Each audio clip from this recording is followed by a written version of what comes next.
What do you do, Melissa? I am a teacher. You can talk about your experience teaching.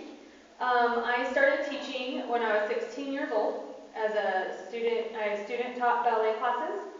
I taught gymnastics for 11 years. I have coached soccer. I taught Spanish, English, and French.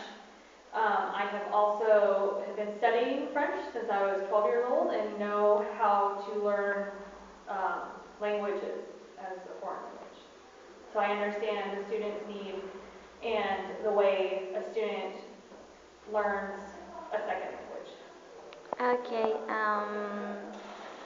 What do you like to teach? I like to teach English and French. Yep. I also like to coach sports. Okay. What countries do you visit and teach in that countries? I have studied in France and in Spain. I have taught English in China and Mexico, and I have taught in the United States as well. Okay. What country do you like more? Because French is my second language, I would say France. Okay. You think that learn a second language is easy or difficult? I think it depends on the person.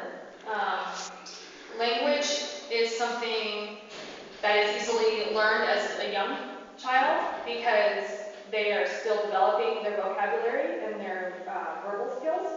As you get older, it becomes more difficult, I believe, to learn a second language. Okay. What um, what strategies you do to teach uh, for kids?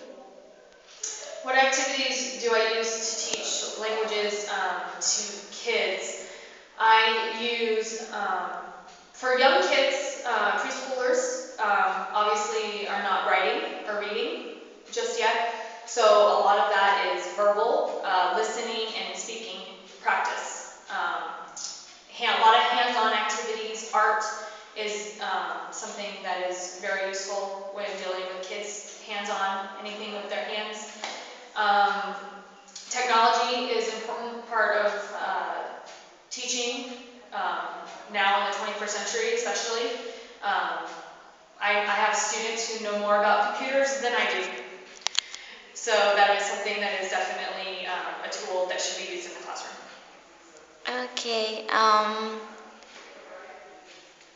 Well, but you can talk about your experience like a student. I've had all different types of personalities and ages of students.